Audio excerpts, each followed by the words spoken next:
Marami nagtatanong kung paanong naging Seventh-day Adventist ang isang ministro ng Iglesia ni Cristo for 35 years. Kung ganon, isa ka rin marahil sa hindi pa nakapanood nito. Saksihan mo ang bidyong ito at ikaw mismo ay mamamangha at pagpapalain po sa patutuo nitong si Brother Eddie Sugitan. Narito po at inyo pong panoorin. Paano ang isang dating ministro ng Iglesia ni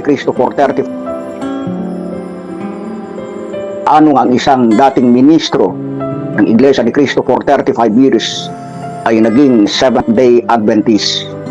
It is really very rare dahil sa marami ang nagtataka, marami rin ang namangha sapagkat sa dinami-dami ng panahong lumipas mula nang maalis si Felix Y. Manalo sa Seventh-day Adventist ay may pumalit naman na ministro rin ng Iglesia ni Cristong itinatag ni Felix Y. Manalo.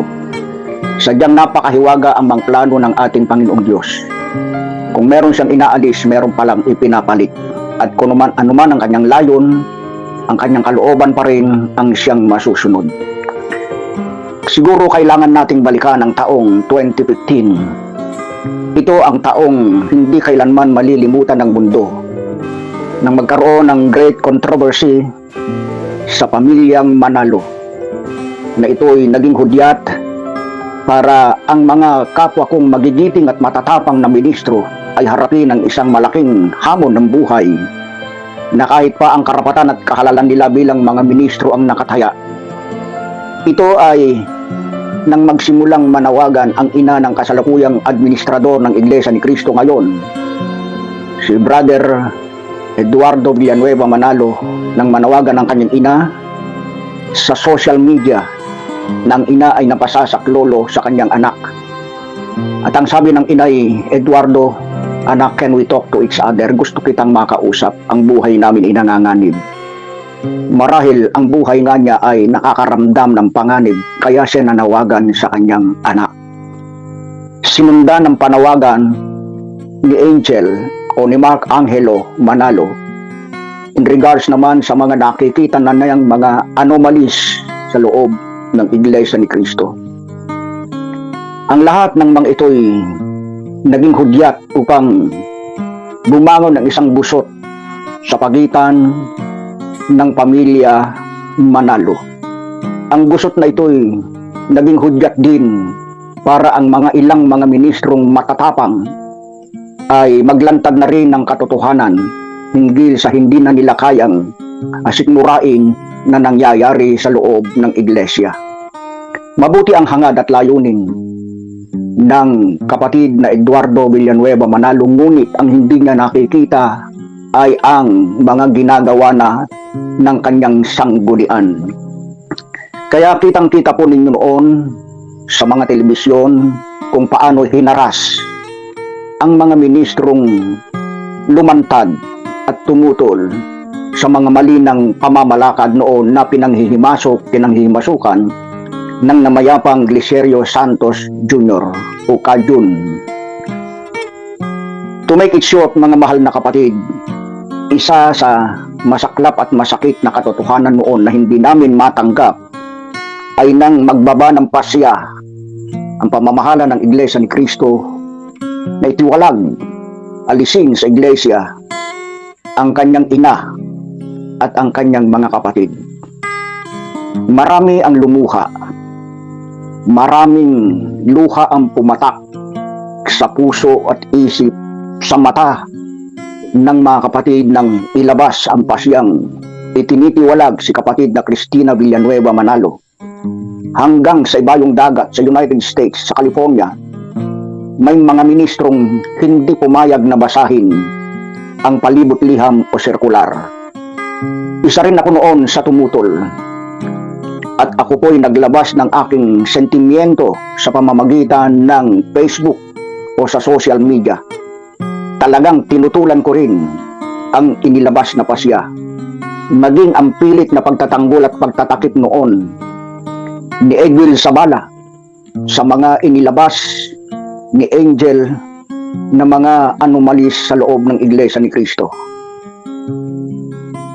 Nang ito'y makita at malaman ng sentral o ng Iglesia ni Cristo, ang tanggapan ng Iglesia ni Cristo, ako ipinatawag sa distrito.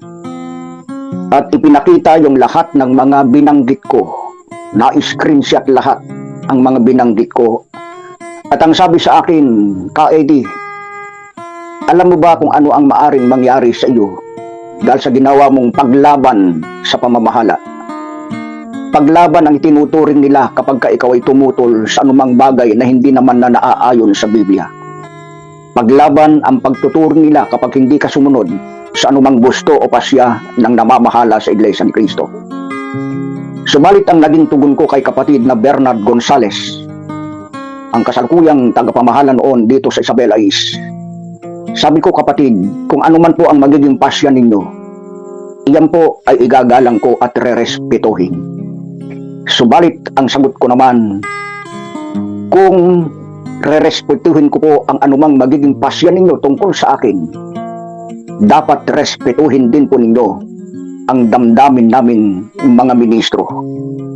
Respetuhin din po ninyo ang amin pong inihahayag, sapagkat hindi naman po maaring kami manahimik na lamang.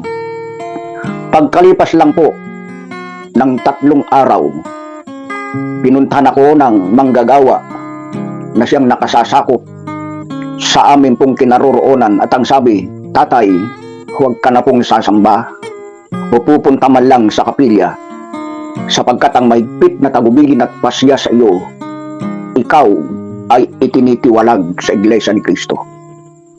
Nang marinig ko po ang sinabing iyon ng manggagawa ng Iglesia ni Cristo, ako'y nalungkot, ako'y nalumbay. Subalit ang lungkot kong iyon ang naging sanhi marahil para ilapit ko sa Diyos ang aking katayuan. Subalit ang masakit nang malaman kong hindi lang pala ako ang itinitiwalag, kasama ang aking asawa, kasama pati ang aking mga anak. Sinisisi ako ng aking asawa at ng aking mga anak sa pangyayari na bakit daw pa kasi ako nagsalita at bakit daw pa ako nanghimasok sa pasya ng pamamahala. Ang tugon ko'y hindi maaring di ako magsalita at hindi rin ako pwedeng manahimik lang kapag ka ito'y hindi na naaayon sa banal na kasulatan o Biblia. Meron tayong patakaran, tama. Meron tayong doktrina, tama. Subalit kailangan iyon ay ibatay sa nais at gusto ng ating Panginoong Diyos. Ngayon, kung kayo nagdaramdam sa inyong pagkakatiwalag at nasali sa pagkakatiwalag, maaari kayong sumulat sa pamamahala at itanong bakit pati kayo ay nadamay. Ang nakatala sa Biblia, kung sino lang ang nagkasala, iyon lang ang dapat parusahan. Hindi maaring parusahan ang ama dahil sa kasalanan ng anak, at hindi rin maaring parusahan ang isang anak dahil sa kasalanan ng ama. Kaya sila'y sumulat sa tanggapan. Subalit, ang tugon ng pamamahala ay tugong mabalasig, sapagkat ang sabi nila, ang iyong asawa'y itinulad sa puno. Kapag ibinuwal ang puno, kasamang ibabagsak pati ang mga sanga. Kaya iyon ang naging kasagutan nila doon sa nakatala sa Biblia na kung sino ang nagkasala, sila lang ang dapat na maparusahan. Ang tugon nila, ang nagkasalay puno, ang nagkasalay ama ng tahanan, kaya kailangang pati ang sambahayan ay parusahan din. Pati ang mga sanga ay dapat ibagsak din. Lalo akong nanlumo at nalungkot. Naghari noon sa aking puso ang galit, ang hinanakit, pati ang sama ng loob. Sabi ko, darating ang panahon, magagamit ako ng Panginoon para ilantad din ang buong katotohanan tungkol sa Iglesia ni Cristo. Iniluha ko ito, mga mahal na kapatid. Napakasakit para sa akin sapagkat mula sa pagkabata, hinubog ako ng aking mga magulang, pati na rin ng aking kasalukuyang brother-in-law na ministro pa rin at nandyan sa tanggapang pangkalahatan bilang isa sa mga tagapagturo sa mga nag-aaral sa pagkaministro o pagkamanggagawa. Hinubog nila ako't pinalaki ng tamang asal at pagsunod. Hinubog nila ako patungkol sa iglesyang kinikilala nila na tunay at kay Kristo. Kaya ang pangyayaring ito'y inilapit ko sa Diyos. Sabi ko, Ama, hinubaran ako ng karapatan.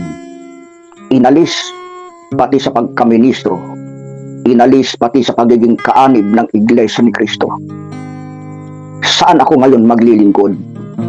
Iyon ang tanong ko sa Diyos. Ama, saan ako ngayon maglilingkod? Saan ako ngayon sasamba? Sapagkat sa tuwing dumaraan ang mga iglesia ni Kristo o kaanib ng iglesia ni Kristo sa tapat ng aking tahanan para sumamba araw ng Huwebes, araw ng Linggo o kaya Sabado, ako'y nananaghili, ako'y naiinggit. Sasamba na naman sila pero ako hindi makasamba. Umiiyak ako sa tuwing naaalala ko ang pangyayaring ito. Ganun may hindi ako nawalan ng pag-asa, mga kapatid, sapagkat hinihintay ko ang kasagutan at katugunan ng Ama sa aking iniwang katanungan sa kanyang Ama, saan ako magpapatuloy sa paglilingkod? Pati ang aking asawa, pati ang aking mga anak.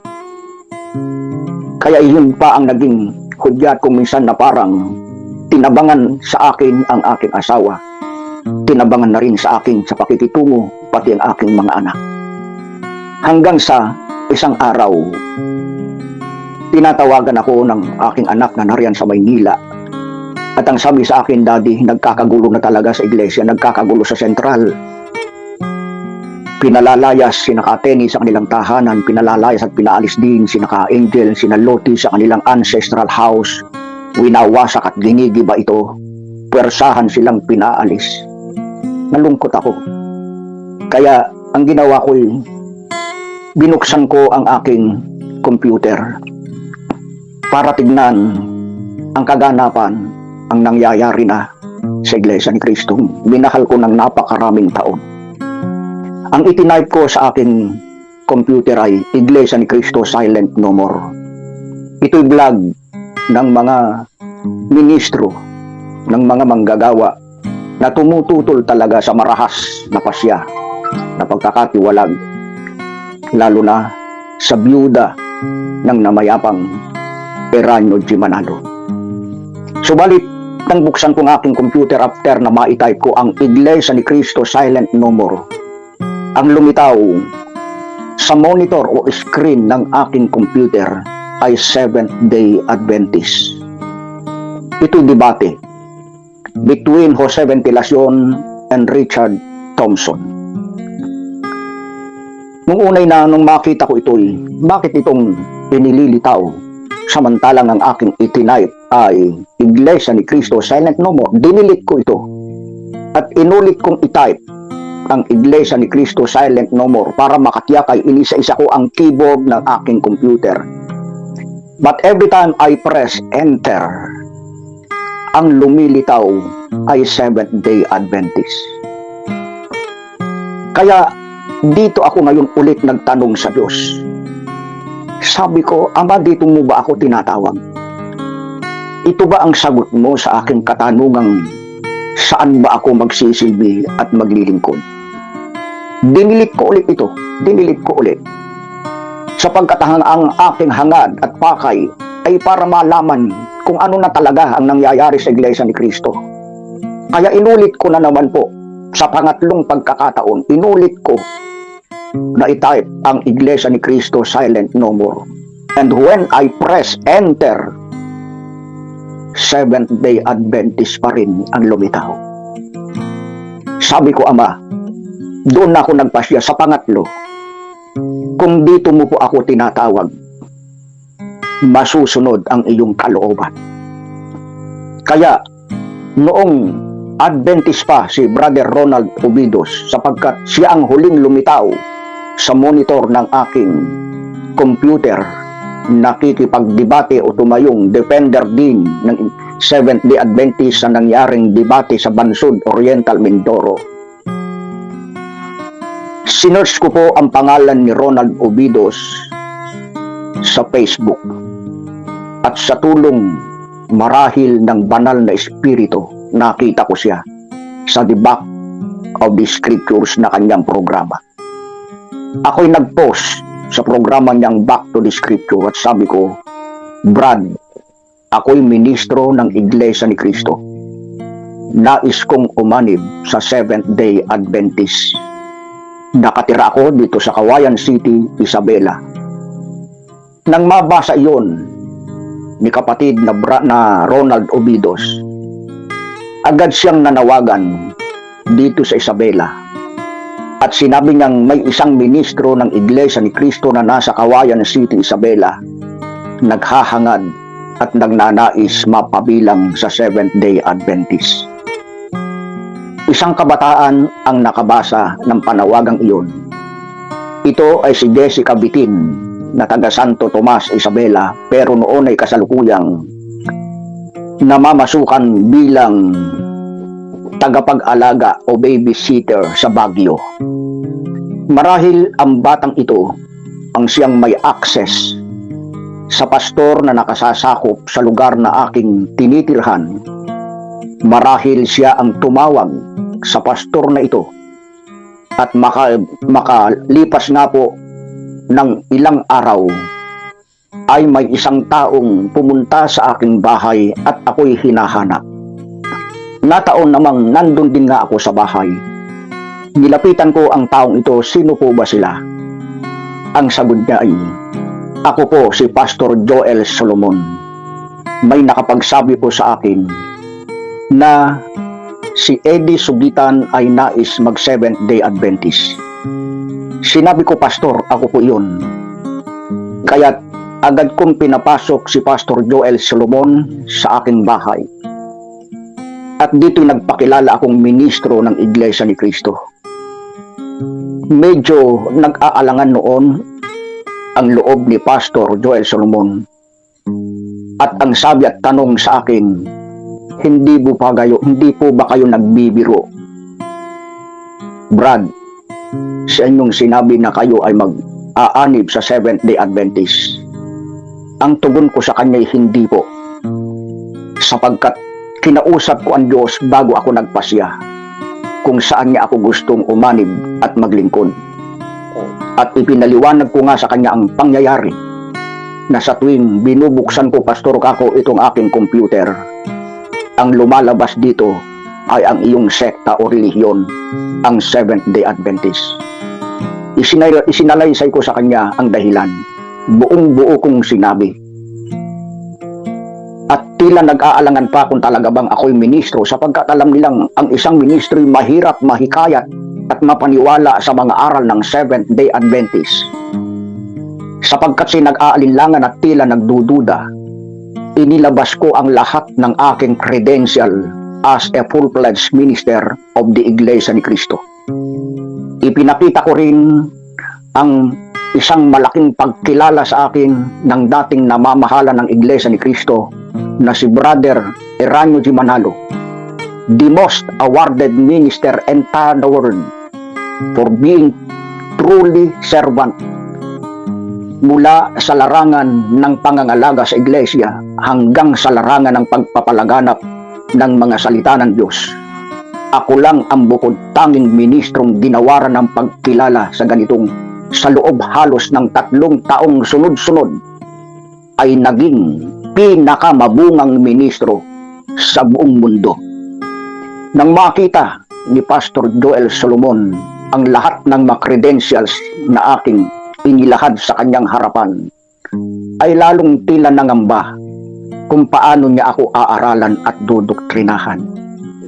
Sabi ko, Pastor, huwag kang mag-alala.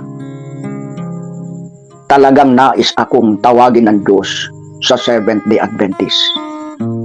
Kaya doktrinahan mo ako, sabi ko, at aralan. Subalit ang sabi sa akin ni Pastor Joel Solomon, Tatay, hindi kita kayang aralan. Bakit? Sabi ko, Pastor, nag-aalala ka ba na baka kontrahin ko, diskusyonin kita o questionin ko ang aral na iyong ituturo? Hindi naman po sa ganun, Tatay, sabi sa akin, sapagkat alam kong hindi mo naman gagawin iyan bilang respeto sa akin bilang matandang pastor. Tama, sabi ko, pero bakit ayaw mo akong doktrinahan? Ang sagot sa akin, tiyak sabi sa akin ni Pastor Joel Solomon, alam kong alam mo ang mga doktrina o pangunahing aral namin sa loob ng Seventh-day Adventist. Paano mo natitiyak, sabi ko, Pastor, na alam ko nga? Huwag na po tayong maglokohan, tatay. Diniretsa na rin ako. Sapagkat ikaw bilang isang batikang ministro, tiyak pinag-aralan ninyo ang lahat ng aming mga doktrina. Sagot ko kay Pastor, okay, aaminin ko rin, Pastor, sabi ko, totoo yan. Pinag-aaralan namin ang lahat ng doktrina ng iba't ibang relihiyon, kasama na ang Seventh-day Adventist, sabi ko, pero hindi para paniwalaan. Pinag-aaralan namin yan, sabi ko, para hanapan ng butas at kayo'y siraan sa harap ng iglesia sa tuwing kami nagtuturo sa pagsamba. Subalit, baka binago nyo na, sabi ko, baka binago nyo na ang inyong mga doktrina, kaya gusto kong doktrinahan mo ako. Sagot niya sa akin, tatay, wala pong nababago sa aming fundamental beliefs. Kung mayroon mang mga binabago po ay yung mga patakaran lang sa loob ng iglesia. Subalit pagdating sa doktrina, namamalagi po yan mula nang itatag ang Seventh-day Adventist. Kung gayon, bakit ayaw mong ituro sa akin, sabi ko, bilang represas course sa aking isipan at puso? Ganito na lang, sabi sa akin, kapag ka talagang nag-aalala na ako'y doktrinahan, bibigyan ko na lang po kayo, sabi sa akin, ng Biblia. Sabi ko, Pastor, wag na. Marami akong Biblia at ibang salin pa ng Biblia ang nasa sa akin. Ang gusto ko, sabi ko, doktrinahan mo ako. Hindi po ganito yon. Yung Biblia po na ibibigay ko sa inyo, sa likod ng aklat na iyon o Biblia, naroon ang 28 fundamental beliefs ng Seventh-day Adventist. Iyon po ang inyong babasahin, self-study, pag-aaralan po ninyo. At kung merong kayong hindi maunawaan o maintindihan doon sa aral na iyon, yun lang po ang pagkakataon, tatay, na ikaw ay aking aralan. To make it short, sabi ko sa kanya, Pastor, kailan mo ibibigay ang Bibliang yan? Bukas po, babalik ako rito. Kaya bumalik nga si Pastor Joel Solomon, dala-dala yung Bibliang sinasabi niyang pinaroroonan ng 28 fundamental beliefs. At yun nga, inisa-isa kong binabasa ito araw-araw, pinag-aaralan, at itinitimo sa aking isip. Subalit dala ng kasabikan na ako'y makapaglingkod na at makasamba sa Diyos sapagkat hindi po ako sanay na hindi makasamba sa Diyos. Lalong hindi ako sanay na hindi makapaglingkod sa Kanya.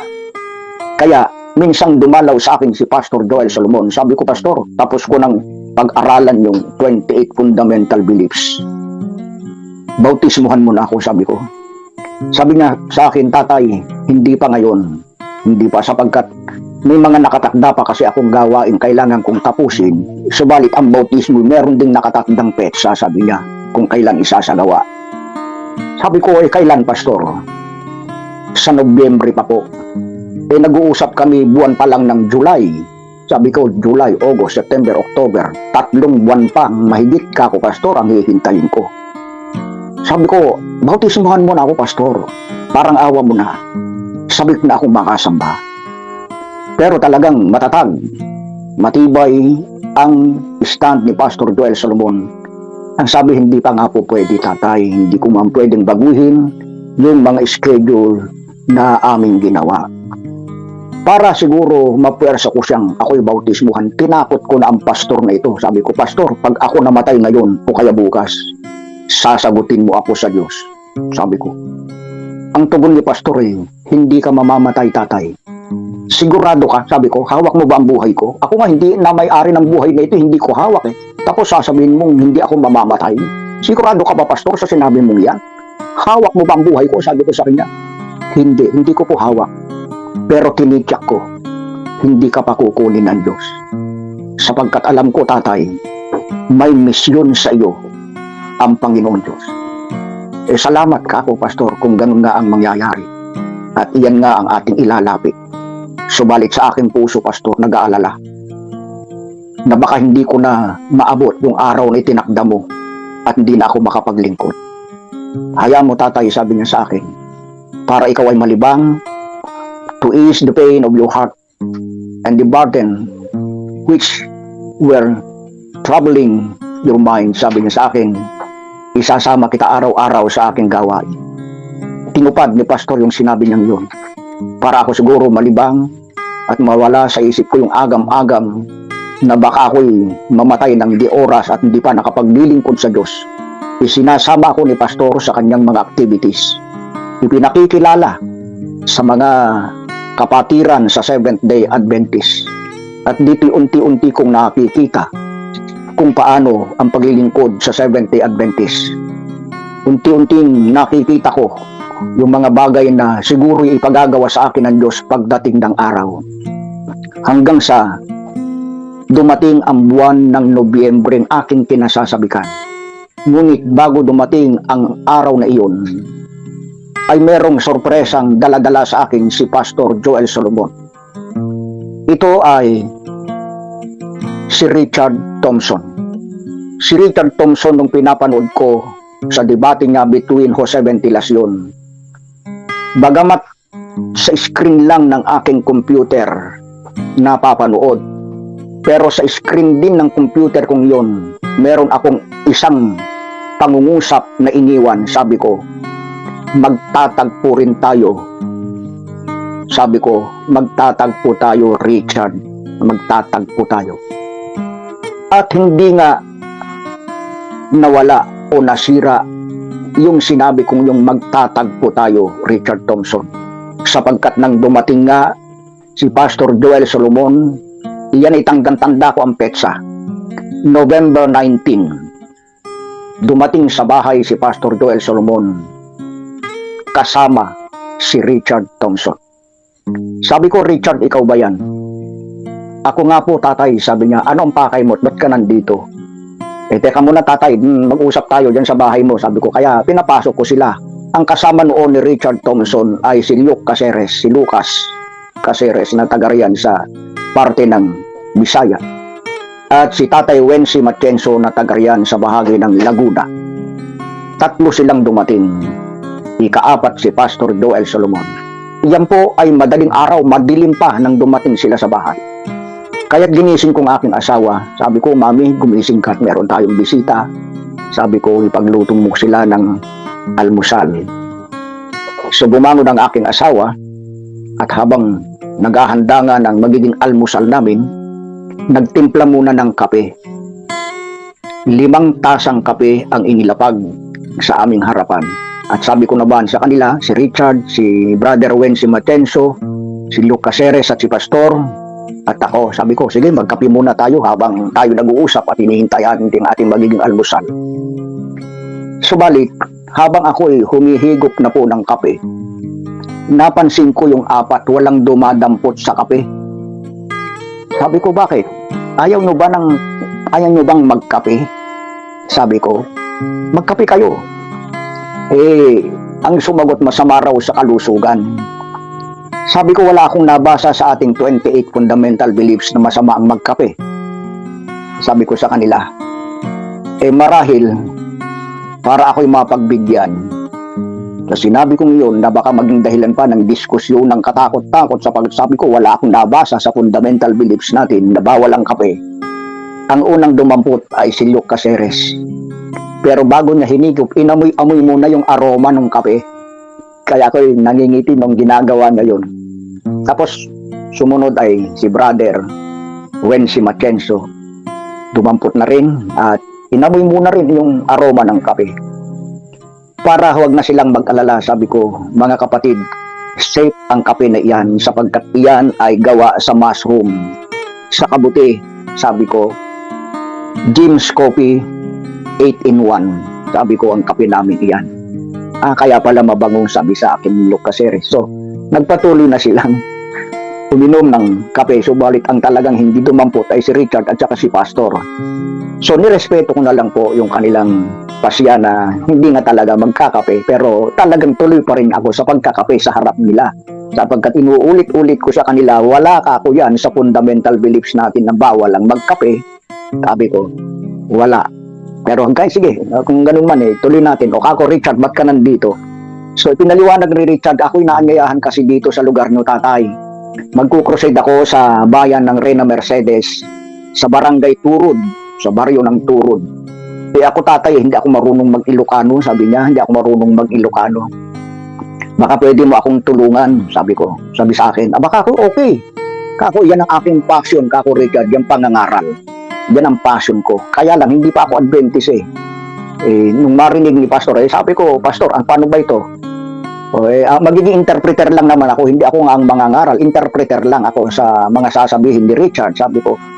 Pumayag naman si Pastor Joel Solomon na kami magsama ni Richard doon sa kanyang krusada o evangelism sa barangay Turod, Reyna Mercedes, Isabela. At yun nga, saglit lang mga kapatid, itutuloy ko pa ba? Baka tayo aabutin ito hanggang madaling araw ulit bukas. Okay, tuloy natin. So nangyari nga ang evangelism ni Richard sa barangay Turod, Reyna Mercedes, Isabela. Sinamahan ko siya doon at yun nga ang unang pagtatagpo at pagsasama namin ni Richard. Kaya natupad yung sinabi ko noon na magtatagpo rin tayo, Richard, pero sa ganun palang gawain. Hindi para magdebate rin, mga mahal na kapatid. At umani si Richard doon ng 21 souls. Umani siya sa evangelism na yun ng 21 kaluluwa.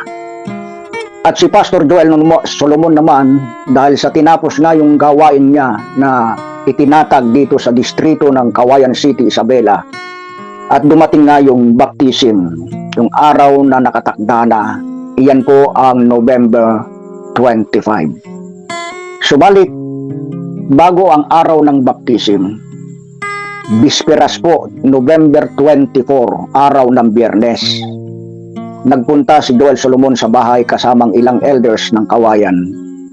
Kasama si Richard, tinalaw ako at doon sinabi ko, tatay, dumating na yung araw na inaasan mo, yung araw ng bautismo mo. Sabi ko, salamat pastor at naging mabuti sa atin ang Panginoon, sabi ko. Pero bago ka babautismuhan tatay, meron kang mga pipil-apan dito na baptismal certificate o baptismal questionnaire. Pakifill upan po ito, sabi sa akin, para mailagay at maitala sa records natin sa iglesia. Sabi sa akin, sabi ko, pastor, hindi ho bagong bagay sa akin yan sapagkat maging sa iglesia ni Kristo, meron din ganito, sabi ko. So, kinuha ko yung papel. Habang iyon ay aking pinipil upan, nakamasid ang aking mga anak at ang aking asawa. Nakikita ko ang aura ng kanilang mukha na parang ayaw tutol silang ako ay aanib sa Seventh-day Adventist.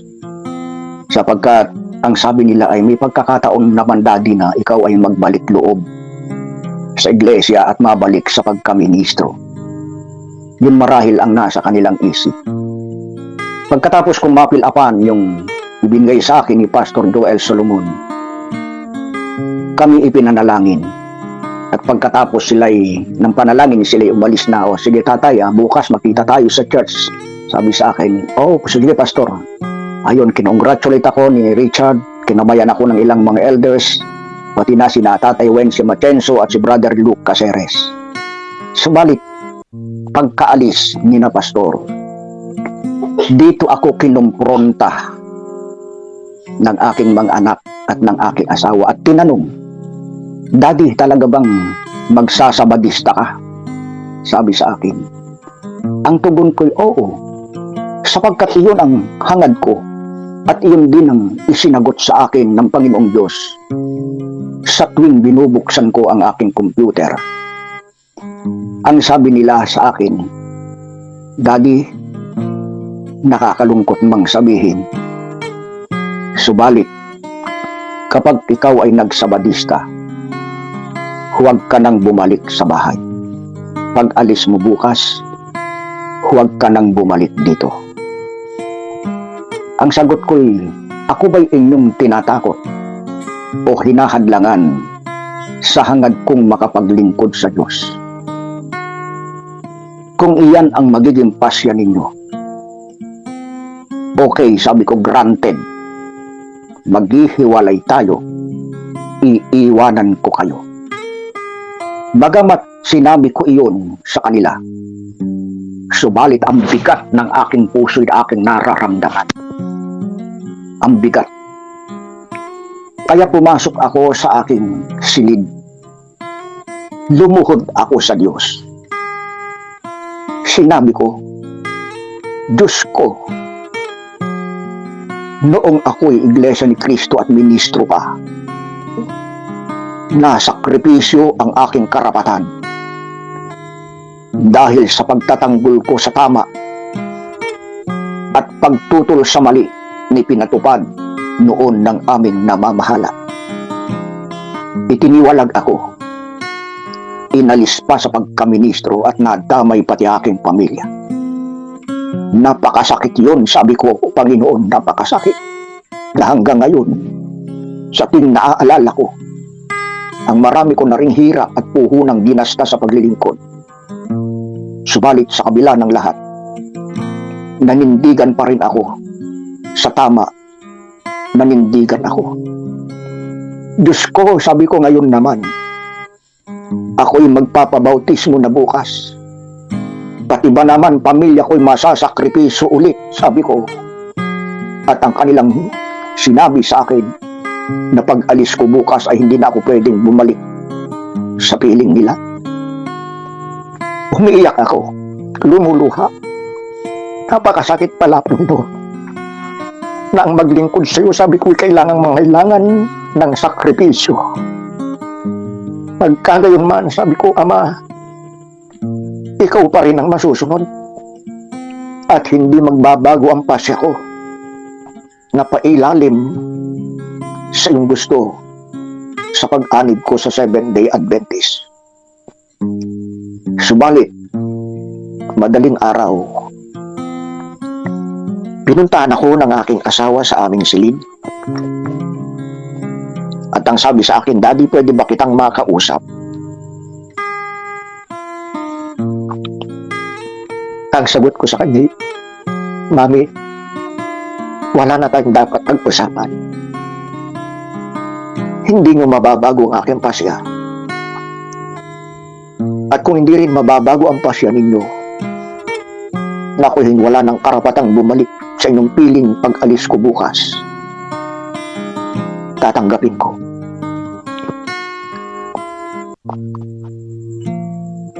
Pasensya na po, mga kapatid. Natatangay ako sa isang alaalang ayaw ko nang balikan. Subalit sabi sa akin ng aking asawa, Daddy, please, mag-usap tayo. Nang buksan ko ang pintuan ng aking silid, nakita ko ang aking asawa ay lumuluha rin at umiyak. Niyakap ako ng mahigpit na para bang yun na ang huling yakap niya sa akin.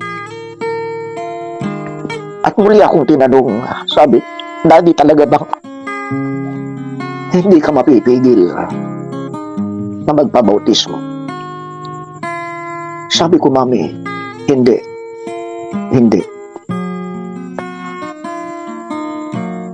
Maya-maya, muli niya akong niyakap. At ang sabi ng aking asawa, Daddy, sige po, payag na kaming magpabautismo ka. Pero masakit din sa amin at hindi namin kaya pala.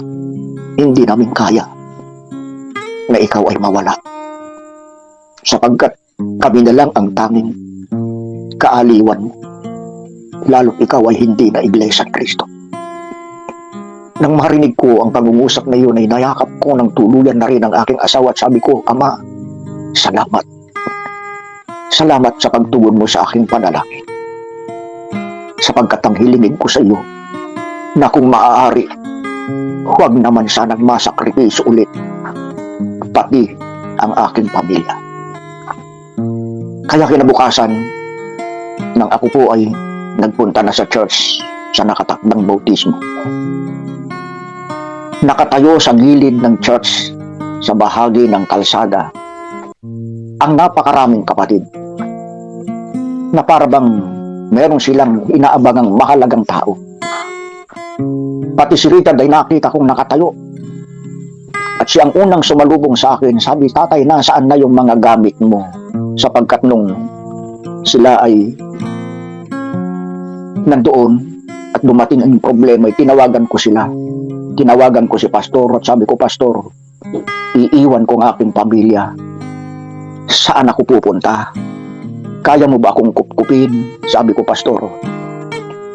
At tinugon nga ni Pastor, yung sabi, tatay, napakasakit naman. Na dahilan sa pag-ani mo sa 70 at 20 ay iiwan mo ang iyong pamilya. Wala tayong magagawa, Pastor, kung yun ang gusto ng Diyos. Na maging kapalit ng aking paglilingkod. Subalit salamat, hindi niya ako natiis.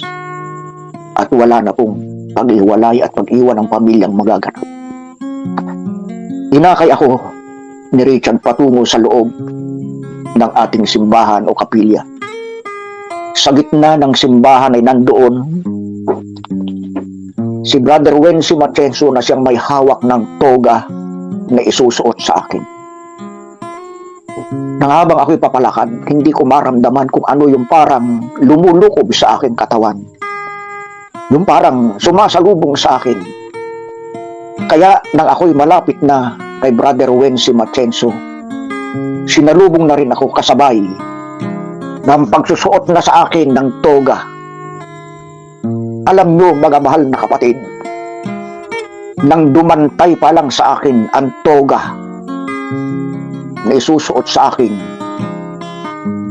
hindi ko na po napigilan ang pagpatak muli ng luha sa aking mata, sapagkat ibang-iba po ang nararamdaman ko na noon, nung araw na iyon. Alam ko kako, niyayakap ako ng Diyos nung sandaling iyon. At nasabi ko kailanman, ako'y naging ministro at nabautismuhan din.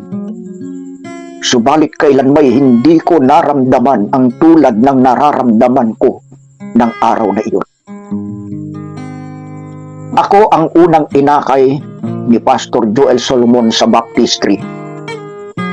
Ikaw ang gusto kong unahing bautismuhan, tatay, kaya hindi namin naumpisan ang bautismo hanggat wala ka.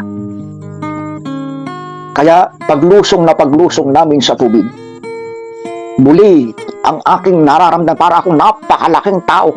Parang napakalaki ang ulo ko at katawan. Hindi ko alam kung anong nangyayari na doon. At pagkatapos ay tila may nararamdaman si Pastor Joel Solomon sa akin, sa pagkakahawak niya sa akin, parang may nararamdaman din siyang naiibang lakas at kapangyarihan. Sabi nga, tatay, ano itong nangyayari sa atin? Sabi ko, Pastor, ituloy natin. Pero pwede ba, sabi ko, bago mo ako bautismuhan sa tubig na ito, mananalangin lang ako ulit sa Ama. Sige, tatay, sabi sa akin. Doon mismo sa tubig, ako'y lumuhod at ang aking ipinanalangin ay ang aking pamilya. Hiniling ko sa Diyos ang una, Panginoon, isunod mo ang aking asawa sa bautismo. Pagkatapos ay sinabi ko kay Pastor, tapos na po. At yun nga, binautismo ako ni Pastor Joel Solomon November 15, November 25 pala, I should say, November 25, 2015. Iyon ang araw na tinanggap ko ang karapatang maglingkod sa buhay na Diyos. Galak na galak. Alam ko hindi lamang ang iglesyang nakamasid noon sa aking bautismo, kundi ang Panginoon. Dahil sa katatagan ng aking pasya, na kahit muling masakripisyo ang aking pamilya, hindi na mababago ang pag-anib ko sa Seventh-day Adventist. Makalipas ang 6 na buwan, yung hiniling ko noon sa tubig, ibinigay ng Diyos, sapagkat nung ako'y kasalukuyang nagsasalita sa isang church sa bahagi ng Quezon City, tinawagan ako ni Pastor Jules Bermudez, ang pumalit kay Pastor Joel Solomon noon. Sabi niya sa akin, tatay, nandito sa bahay si nanay. Nagulat ako, bakit? Anong ginagawa niya dyan, Pastor? Inihiling niya na siya'y mabautismuhan din. Napakabuti ng Diyos. Pastor, sabi ko, yan ang hiniling ko sa kanya noon sa tubig. At itinakda ng Diyos ang tamang panahon sapagkat madalas akong tinatanong ng mga kapatiran kung ang asawa ko ba ay Adventist na.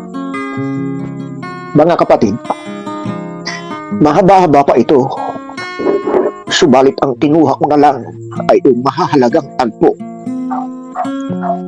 kung paano ako naging Adventist. At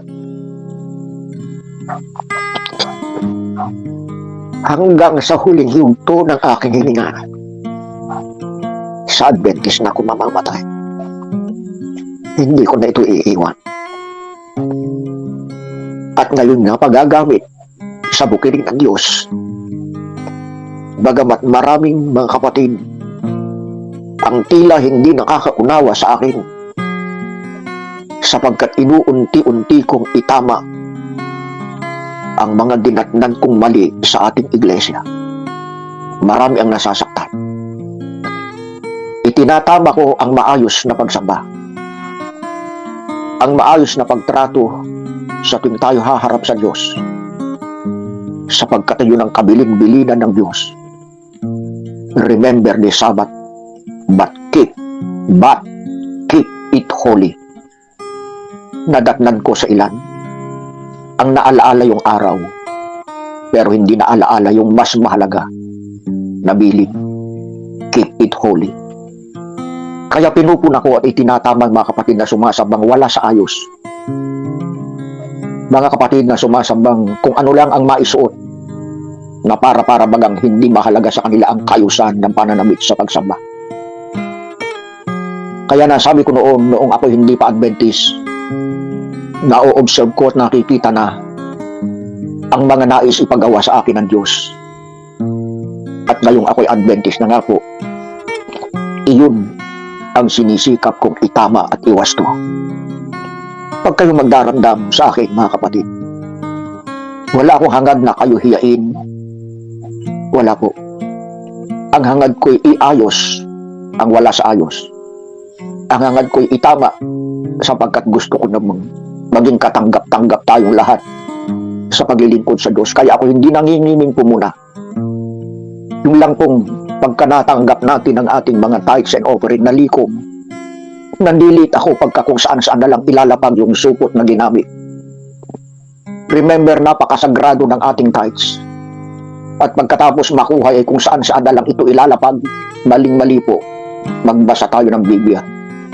Sapagkat si Jesus nung magmasid sa mga nagkakaloob ng tithes, meron pong kaban na talagang pinaglagyan. Hindi yun basta kung saan na lang ilalapag at ilalagay.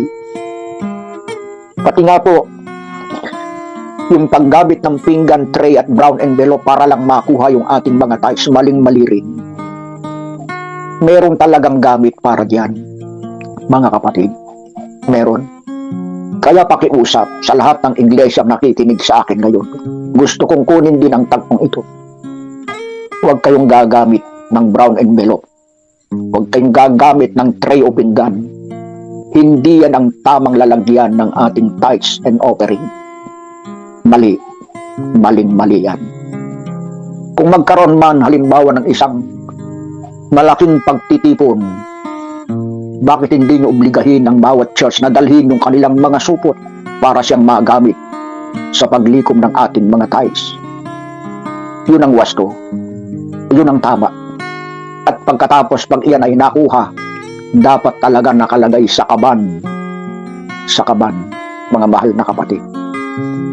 Merong kapatid noon dan sa bahagi ng Visayas, ang parang question sa itinatama ko at inaayos. Ang sabi sa akin, tatay, hindi naman daw mahalaga yung lalagyan. Ang mahalaga yung ilalagay. Mali ka kapatid, sabi ko. Maling-mali ka dyan. Na hindi mahalaga yung lalagyan. Halimbawa, ikaw ay ipagluluto ko ng pansit o paborito mong pansit o kaya ay ipagluto kita ng pagkain. Ilalagay ko yun sa arinola. Bagong-bago yung arinolang paglalagyan ko, kakainin mo kaya yan? Hindi ba, akma ba yung arinolang paglagyan ng ulam? akma ba yun? Kung doon pa lang, maring hindi mo na matanggap sapagkat hindi akma yung paglalagyan, hindi lalong-lalo na ang sagradong tithes. May akmang paglalagyan yan, kapatid, sabi ko. Kaya ako po diretsong tao. Kung ano yung nakasulat, kahit ako yung ministro pa noon, kung ano yung nakasulat lang, kapatid, yun ang ating susundin. Kaya nga kabilin-bilinan pa nga, huwag mong dadagdagan, huwag mong babawasan, kahit pakudlit, kahit natuldok. Ganyan ako ka-stricto sa pagsunod, mga mahal na kapatid. Kaya ako ngayon, sa iba't ibang dako, naiimbita, naaanyayahan, sapagkat alam nila na tama yung ipinaglalaban ko. Tatandaan natin, ako'y umanib sa Seventh-day Adventist, hindi sa pakinabang ng laman, hindi sa material. Sapagkat ang mga kapwa kong ministro galit na galit sa akin at tila ako'y pinandidirihan, binabato ako ng mga maling paratang na kaya lamang daw ako umanib sa Seventh-day Adventist dahil sa sweldo, dahil sa pakinabang, sakyan at ng laman. Hindi po. Ni kusing wala po akong tinatanggap sa paglilingkod sa Seventh-day Adventist. Kung may mga tumutulong man ay agad kong ibinibigay at inilalagay sa kaukulan. Kaya ako nakapagpatayo pa ng isang bahay-sambahan hanggang ngayon matapos-tapos.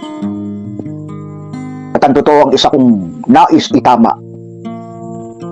Pasensya po, pero ito ang nasa puso ko. Ang nais kong itama sa ating iglesia.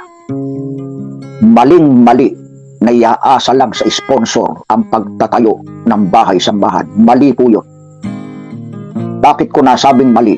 Sapagkat kung sa sponsor lang po tayo aasa at iaasa ang pagtatayo ng bahay-sambahan, lumilitaw yung sponsor lang ang may malasakit at yung hindi na nag-sponsor ay wala ng malasakit.